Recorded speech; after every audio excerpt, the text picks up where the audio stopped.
ہوئے نظر نہیں آ رہے، جو کہ اس وقت کا تقاضا ہے، جو اس وقت اکانومی کی صورتحال ہے۔ رجوانہ صاحب،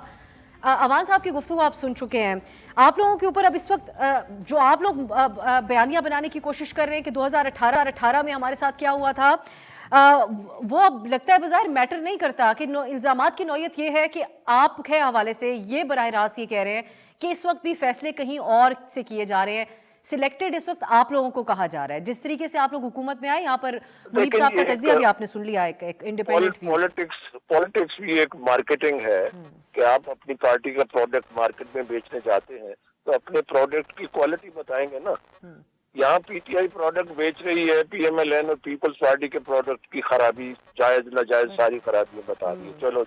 they have a right as a political party, اپنی خوبی بتاؤ، اچھی بات ہے، اچھی بات ہو، اچھا کام ہو تو ضرور اپریشیٹ کرنا چاہیے، وائی ناٹ۔ ابھی بات ہو رہی ہے اسٹیبلشمنٹ کی۔ کسی پولیٹیکل پارٹی نے آج تک عوامی اجتماعات میں یہ نہیں کہا کہ پولیٹیکل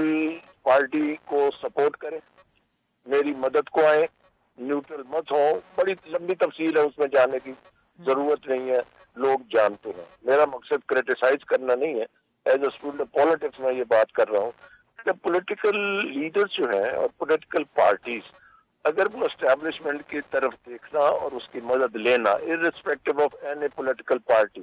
بند کر دیں، گھر بیٹھ کے فیصلہ کر لیں کہ بھئی اپنا اپنا الیکشن لڑیں گے اور ہم نے مل کے پارلیمنٹ کو چلانا ہے اور اپوزیشن کا رول مؤثر طریقے سے ادا کرنا ہے، جیسا کہ اس وقت چاہیے تھا عدم اعتماد کے بعد۔ اس پر لا کے اعتراض ہو گیا جی وہ سائفر تھا، فلاں تھا، چلو اس پر بھی بحث لمبی ہو سکتی ہے، مگر